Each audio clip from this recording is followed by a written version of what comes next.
Muy buenos días. Damos inicio a otra nueva emisión y, por decirlo así, a una nueva etapa, por lo menos desde el punto de vista del CEP, que hoy estamos inaugurando acá en el canal gracias a los compañeros que han hecho todo el esfuerzo. Ven ustedes, tenemos un nuevo CEP y que habla de nuevas etapas también. Habla también de lo que el sínodo nos enseña a transformarnos, aunque sea externamente, pero también se pide la conversión interna. Quiero una iglesia renovada, decía el Papa Francisco en la Evangelii Gaudium, y hablaba de una renovación eclesial, y para la renovación eclesial hablaba de una conversión pastoral. Y bueno, también así con estas pequeñas cosas, estos pasos después de muchos años, entonces vamos avanzando. Ignacio Medina, buenos días, ¿cómo estás? Buenos días, Roque, un gusto saludarte y también saludar a toda la audiencia. Y bueno, Roque, dentro de esa renovación de la cual estuviste hablando, también hay gentes que nos han precedido, ¿verdad? Especialmente hablamos de la vida de los santos en este caso. Y próximo miércoles celebramos a San Roque González de Santa Cruz, el primer santo paraguayo. Creo que tiene mucho que decirnos todavía San Roque González de Santa Cruz, Roque. Claro, de hecho, y se la ha invitado en este caso a Iña Bendecita la nuevos CEP, ¿verdad? De hecho, los santos nos muestran un aspecto de la... Vivieron en grado supremo o en calidad alguna virtud de nuestra fe cristiana, de la imitación a Cristo, por decirlo así. Y entonces San Roque González tiene que decirnos cosas hoy tiene que decirnos, son perennes sus enseñanzas, como recordamos hace poco a Santa Teresa de Jesús. Así es.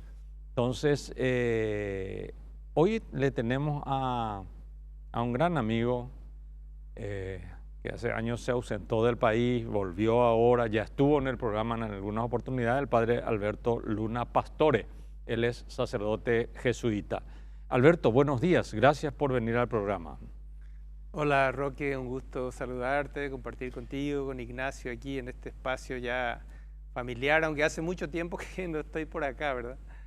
Pero me da mucho gusto poder hablar sobre San Roque y compartir su experiencia de vida y lo que nos pueda decir también hoy a nosotros, ¿verdad? Los paraguayos, porque él es un paraguayo, vengo paraguayua, yo nací paraguayú, pecuri. Entonces es de nuestra tierra, ¿verdad? Oye, guaraní me hija. Hoy pona. Ignacio, va a la la serie tanda de... Porque ha tenido tipo jurado, ña Moisés Benbuitepe, ya interrogata. Así mismo, y bueno, ¿cómo no recordar, Roque, de país, ese día de 16 de mayo, ¿verdad? 1988, cuando Juan Pablo II estuvo en nuestro país y canonizó a San Roque González de Santa Cruz. Nuestra gente, país acá en el Paraguay, le conocemos a San Roque. ¿Qué podrías decirnos un poco de este nuestro gran santo y mártir paraguayo? Bueno, Roque es una figura muy interesante porque él fue hijo de un español, ¿verdad? Bartolomé González de Villaverde se llamaba su papá, era escribano, el escribano de Asunción, ¿verdad? Y su mamá era una mestiza, María Santa Cruz. Ella era hija de un español, de Pedro Santa Cruz, y de una india guaraní. O sea que Roque es hijo de un español y de una mestiza. Su abuela era una india guaraní. O sea, sus primos eran guaraníes. Entonces, él, oye, poco oíla y gente cuérare. Él tenía un gran amor, un cariño entrañable hacia los guaraníes, ¿verdad? Y eso explica un poco sus opciones, ¿verdad? Como pastor, porque él era párroco de la catedral de Asunción y le querían hacer obispo de Asunción, de Paraguay, ¿verdad? pero él tomó la opción de no aceptar esto. En realidad iban a ser vicario del nuevo obispo, pero la intención era hacerle obispo después a él, ¿verdad? Porque su hermano Francisco estaba casado con la hija de Hernando Arias de Saavedra, que era el gobernador de Paraguay de Buenos Aires, ¿verdad? Y era capitán general de las tropas de Asunción. O sea, era una persona bien posicionada ya, en la sociedad asuncena paraguaya de aquel tiempo. Pero él tenía también su opción muy clara. Haendo la Paraguay, la Caraiguazucuera, Aputepe.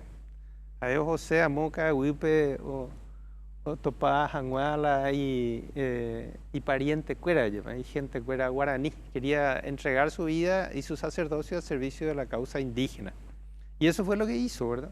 Entonces, por eso él tomó la decisión de dejar, prácticamente vamos a decir que cruzó la plaza de Asunción, ¿verdad? Salió de la catedral y cruzó al otro lado donde está el Colegio de los Jesuitas, que es el actual Parlamento, ese edificio amarillo de corredores, ¿verdad? Ese era el Colegio de los Jesuitas. Entonces Roque sale, siendo párroco de la catedral, y va al Colegio de los Jesuitas, entra ahí, eso fue en 1609. Roque nació en 1576, ¿verdad? Se ordenó muy temprano, a los 22 años ya era para ir. Y fue párroco de la catedral como unos 9 años más o menos. En su tiempo se hizo el sínodo de Asunción, el primer sínodo de Asunción, que mandaba, entre paréntesis, que los sacerdotes que atendían a los indígenas tenían que saber su lengua, ¿verdad? Y bueno, y Roque empieza una aventura diferente, ¿verdad? Desde ese momento. ¿Qué lo llevó, además de lo que ya dijiste, porque era diocesano, obviamente, sí, y por eso era también párroco de la catedral, pero ¿qué lo llevó, si hay entre sus escritos o entre sus reflexiones, a decir, yo me voy a dedicar a esta causa? Y hizo una opción por los jesuitas, quizás no solo por ser vecino de la catedral y cruzar la plaza, sino por unas razones o motivaciones de carácter evangélico. Y yo creo que él, como quería trabajar con los indígenas, él en 1600, los jesuitas llegaron a Paraguay en 1598, los primeros jesuitas, ¿verdad? Pero en 1607 por ahí empezaron a llegar de manera más sistemática. Y en 1609, el año que Roque entra como jesuita, se funda la primera reducción jesuítica, que es San Ignacio Guazú. Entonces, había un proyecto misionero, ¿verdad?, que había empezado en realidad en el Perú, ¿verdad? El provincial de jesuita que había venido del Perú era Diego de Torres, y el proyecto de las reducciones jesuíticas del Paraguay, ¿verdad?, las famosas reducciones jesuíticas, en realidad comenzaron en el Perú, pero allá no cuajó el modelo. Y trajeron acá esa experiencia y aquí cuajó, ¿verdad? Esa fue un poco la clave, y Roque quería, ¿verdad?, dedicar su vida al servicio de los indígenas, porque a eso se sentía muy vinculado, ¿verdad? Y él luchó mucho, ¿verdad?, en la defensa de los indígenas. Inclusive en alguna ocasión se enfrentó a su propio hermano, ¿verdad?, que era Francisco González de Santa Cruz, como les contaba yo, era capitán general de las tropas de Asunción. Le escribe una carta muy dura, ¿verdad?, criticando a los encomenderos que explotaban a los indígenas, ¿verdad? Porque en ese tiempo había las leyes de las encomiendas, ¿verdad? Entonces, como los indígenas no podían pagar impuestos y eran considerados vasallos del rey, pagaban impuestos indirectos a través de los colonos, ¿verdad? Entonces, ¿qué es lo que hacían los colonos españoles? Se iban a buscarlos a los montes y prácticamente los esclavizaban, ¿verdad? Y entonces Roque estaba contra eso. El proyecto de las reducciones lo que hace es liberar a los indígenas de las encomiendas.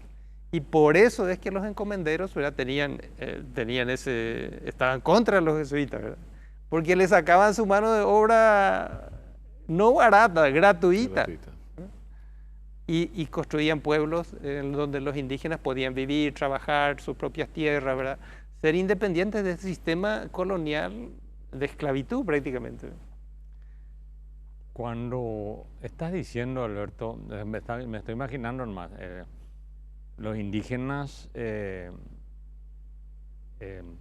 trabajaban, vivían libres, o sea, los jesuitas, cuando hacen su proyecto de evangelización y cuando uno va a las ruinas jesuíticas de Trinidad o de Jesús y ve esas enormes piedras y compañía, medio jetado.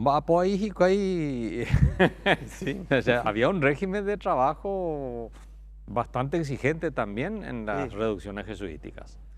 Algunos dicen que, bueno, algunos críticos así, porque está la leyenda, dicen la leyenda rosa de los jesuitas, y favorable, ¿verdad? Y la leyenda negra, ¿verdad? Entonces dicen que los jesuitas explotaban, esclavizaban a los indígenas. Pero en cada pueblo de las reducciones había 2 jesuitas o 3 jesuitas y 3.000 o 5.000 indígenas. ¿En qué cabeza puede entrar que 2 o 3 jesuitas si controlen a 5.000, a 3.000 indígenas que tuvieron grandes rebeliones durante la colonia?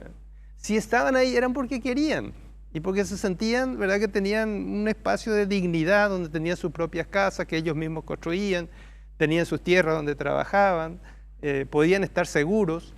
Es decir, no eran encomendados por los colonos españoles, no eran capturados por los bandeirantes, porque ustedes saben también que en los primeros tiempos de la colonia los jesuitas juntaban a los indígenas en pueblos, ¿verdad?, y venían los bandeirantes de Brasil, ¿verdad?, agarraban a los indígenas y le llevaban como esclavos a las factorías de caña de Río de Janeiro y San Pablo.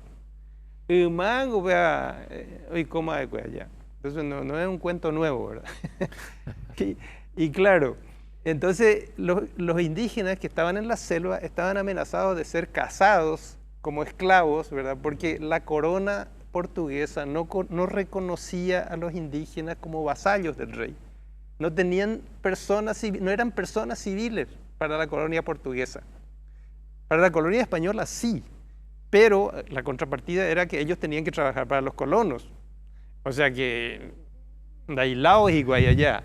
Entonces, las reducciones fueron como una alternativa intermedia, ¿verdad?, de asegurar pueblos para que los indígenas pudieran vivir con dignidad, ¿verdad?, y libres de las encomiendas y de ser esclavizados por los bandeirantes, ¿verdad? Muy bien. En esta primera parte, entonces, nos adentramos o pintamos un panorama general. Después de la pausa, vamos a entrar en algunos detalles que ya dejo a cargo de Ignacio, porque se engatuye. Vamos a una pausa y enseguida retornamos.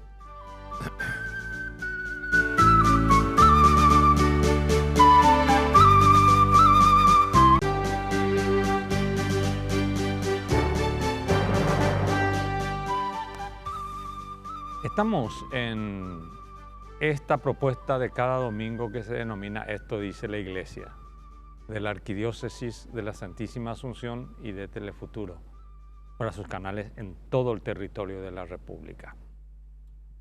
Ignacio, ¿de qué tema estábamos hablando? ¿Quién es nuestro invitado? Y bueno, ¿qué le preguntarías? Bueno, estamos hablando de nuestro primer santo paraguayo, San Roque González de Santa Cruz. Y bueno, un privilegio tenerle aquí al padre Alberto Luna, que nos está acompañando. Y ya le hemos escuchado, ya nos está hablando justamente de la vida de San Roque González de Santa Cruz. Hablábamos recién de la sinodalidad, y en esta sinodalidad el Papa Francisco justamente pone también mucho énfasis en el discernimiento. ¿Cómo San Roque podría enseñarnos hoy, Padre, este aspecto tan importante también para la vida cristiana, que es el discernimiento? Porque evidentemente él también hizo ese discernimiento con todo lo que ya nos estuviste contando, ¿verdad? Para dejar algo muy importante eclesialmente y adentrarse, por ejemplo, en las reducciones y en las misiones jesuíticas. Bueno, yo creo que Roque se coloca ante opciones de vida muy serias, ¿verdad? Porque él tenía una oportunidad de mucho privilegio, como yo les había dicho, ¿verdad? Era una persona que tenía una familia muy bien posicionada, política y social y económicamente en la Asunción de ese tiempo, ¿verdad? Entonces él, ¿verdad?, por su deseo y por su compromiso con la causa de lo que él consideraba sus hermanos, ¿verdad? Hay un texto antiguo que dice que la mamá de Roque le decía a él: los indios son tus hermanos, ¿verdad? Y eso tiene sentido, ¿verdad? Porque si la mamá de Roque era una mestiza, si su mamá era una indígena guaraní, entonces tiene sentido para él. Y me digo guaraní me supera acá, porque si Roque mamó en el regazo de una mujer mestiza, ¿verdad? O me digo guaraní me moñé supera. Seguramente le hablaba en guaraní, ¿verdad? Entonces él tenía muy adentro eso, ¿verdad? O sea, y ante esa situación, ¿verdad? De permanecer en una situación de privilegio, más cómoda, más segura, ¿verdad? Yo creo que él tomó una decisión de fondo de su vida, ¿verdad? Que le compromete y se juega la vida y al final la pierde, ¿verdad? Porque Roque muere joven, Roque muere con 50 años más o menos, ¿verdad? 52 años tenía más o menos cuando murió, porque nació en el 76, murió en 1528, 52 años tenía. Y pues a jugar, y pues a jugar ya antes de Wii. Y bueno, yo creo que él toma esa opción de fondo, ¿verdad? Y lo que me parece que se juega ahí es un poco la imagen de su compromiso con Jesús, ¿verdad? Con Cristo, ¿verdad? Que opta por una situación de servicio en su vida, de entregar su vida a favor de la gente que está en situación de fragilidad, ya llevar los que más necesitan. Y yo creo que eso también puede ser algo interesante para mirar un poco hoy, ¿verdad? La vida de Roque como testimonio. Querido padre, bueno, hasta ahora nosotros sabemos que el corazón de San Roque de Santa Cruz está intacto, ¿verdad? Y la historia nos dice que cuando él fue martirizado, el corazón habló. Y corazón de San Roque. Bueno, eso es una tradición devocional, ¿verdad? De las personas que estuvieron ahí, que dice que escucharon que el corazón habló, que dijo que no les iba a abandonar, que iba a volver. Y bueno, pero yo creo que el corazón es más una imagen de este compromiso que Roque tenía con la gente, ¿verdad? Y sobre todo con la causa indígena. Y para mí que esa expresión de amor, ¿verdad? Porque en realidad en el fondo es amor, ¿verdad? Lo que hace que uno se juegue por algo, por alguien, por una causa. Ya se juegan con ya se cava, ya se baja picueria, ya. Entonces no es solamente una cuestión mental de principios morales, sino que es una cosa que le salía muy de adentro, ¿verdad? Y ahí te hoja de juja, es la guaranicuera. Y él era un gran predicador, era un hombre con una capacidad de convicción muy fuerte, de una personalidad muy fuerte. De hecho, él sale aquí de Asunción en 1609, ¿verdad? Va a San Ignacio, se queda ahí como 3 años. En 1614 funda la reducción de Itapúa, que es Encarnación, después funda Posadas. Por eso el puente que está allá en Posadas Encarnación se llama San Roque González, ¿verdad? Él fue el que fundó las 2 ciudades. Y funda más pueblos hacia el lado de la Argentina, ¿verdad? Después en la zona de Brasil, donde le matan, ¿verdad? Al final. Entonces, Roque tenía ese entusiasmo, esa intensidad de buscar a los guaraníes en la selva para construir con ellos pueblos donde pudieran estar más seguros. Pero también él es incomprendido, ¿verdad? Por los mismos guaraníes, ¿verdad? Porque en el fondo, sacarles de la selva para ponerles en un sistema de pueblos, por un lado les defendía, ¿verdad?, de las encomiendas y de la esclavitud de los bandeirantes, pero por otro lado les sacaba de su estilo de vida, les sacaba de su antigua religión. Entonces las personas que no querían eso, con justa razón también se puede decir, ¿verdad?, tienen derecho a conservar su cultura, ¿verdad? Entonces se enfrentan a Roque y al final tienen un enfrentamiento en el que él es asesinado, es martirizado, ¿verdad? Él y 2 compañeros jesuitas. Entonces... Sí, Alberto, a propósito nomás del corazón que habla y de la opción fundamental de San Roque González de Santa Cruz por los indígenas, retrotrayendo hoy, siglo XXI, año 2023, en que vemos cómo los pueblos indígenas son avasallados por los bandeirantes actuales, modernos, expulsados de sus tierras. Y la Constitución Nacional del Paraguay tiene un capítulo, pero no le cambiaríamos una coma, en donde da los derechos a los pueblos indígenas. Y sin embargo, son expulsados de sus comunidades a la vera de las calles, niños y mujeres golpeados, gases lacrimógenos, helicópteros para desalojar mientras la propiedad 600, ¿cuánto era? 619, no sé qué, la que está a la vera del río, ¿verdad? Dice que están esperando los Ferraris de Cenavico para que vayan ahí a desalojar a esa gente, por los indígenas no, ¿verdad? Pero ¿qué haría o qué diría San Roque González de Santa Cruz si viviera hoy? Bueno, Roque enfrenta, ¿verdad? Como les decía antes, hay una carta en la que él escribe a su hermano y en la que critica duramente a los encomenderos, ¿verdad? Que él dice claramente, yo sé muy bien que esa gente lo que tiene le debe al trabajo de los indígenas en ese tiempo, ¿verdad? Y claro, si nosotros vamos allá frente a la subsistencia del ejército, la intendencia del ejército, vemos, donde yo suelo pasar ahí, ¿verdad? Ve a los indígenas en las calles tirados, ¿verdad? Y policía rodeándoles. Y después te enterás que la semana pasada le mataron al líder de una comunidad de Ubipité allá en Amambay, ¿verdad? Gente que están en conflicto sus tierras, ¿verdad? Pues golpeado, asesinado, ¿verdad? Entonces uno dice, "Invenego San Roque, ojalá y pueda vivir allá, o Hechao Ambae". Entonces, realmente nuestros indígenas, ¿verdad? Nosotros hablamos de la garra guaraní, del orgullo guaraní, pero nuestra práctica como país, nuestra política, ¿verdad? Nacional no es coherente con ese supuesto orgullo de nuestras raíces y de ser pueblo guaraní.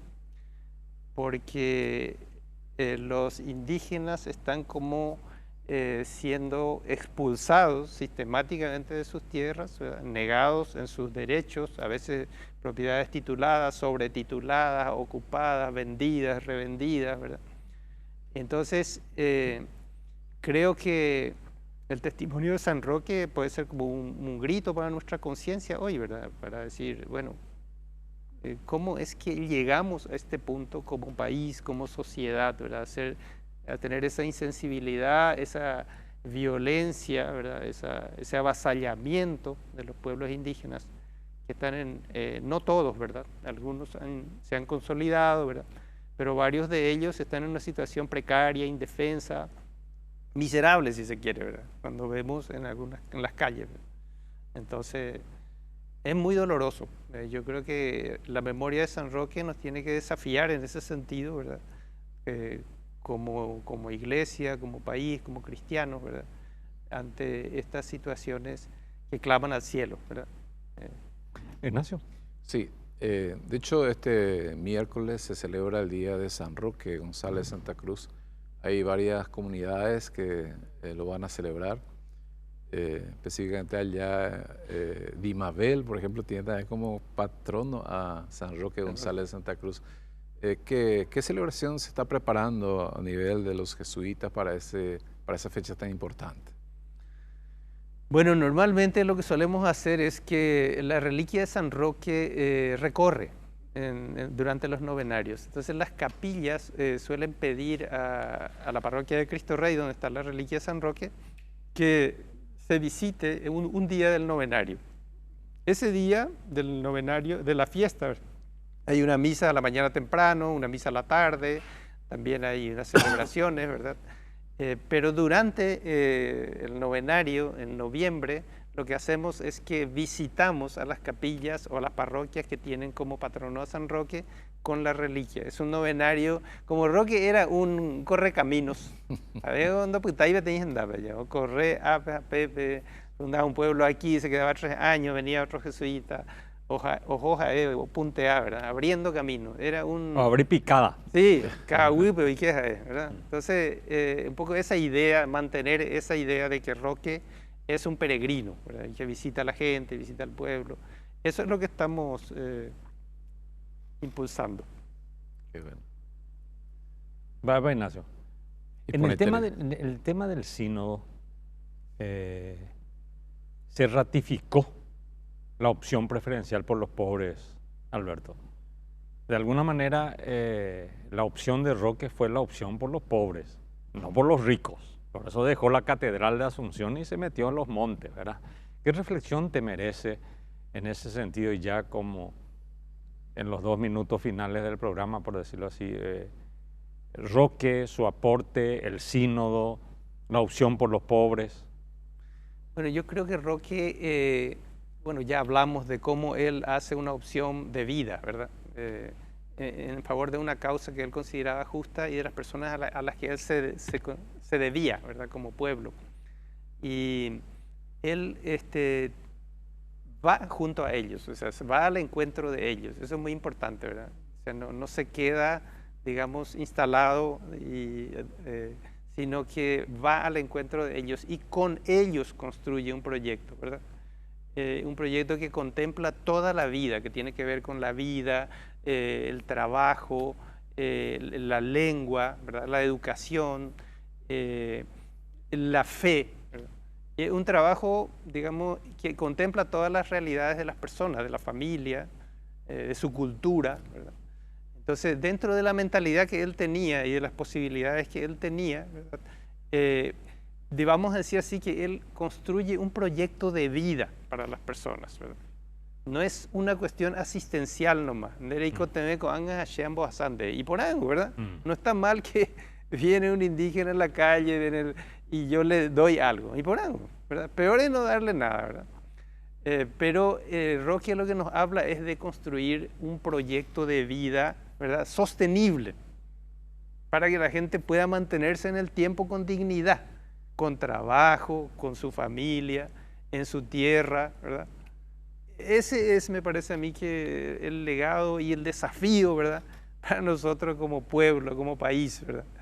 O sea, la dignidad de la persona, ¿verdad? Que es atendida en la integralidad de sus necesidades y de sus capacidades también. No hay que darle todo. La persona tiene capacidad de trabajar, de hacer su vida, de defenderse, de cuidar a su familia, de aprender, ¿verdad? Y ese es el gran desafío, me parece, y el legado que Roque supo atender con los recursos que tenía. Porque Roque empezó de una manera muy sencilla. Eso que nosotros vemos en las reducciones, en los grandes edificios, eso llevó un tiempo de 150 años. No de Chabéima, mía. Pero es un inicio, ¿verdad? Claro. Gracias, Alberto. Ignacio. Muchas gracias, Alberto. Gracias también y toda la audiencia. Un gusto poder compartir nuevamente con ustedes Esto dice la Iglesia. Feliz domingo.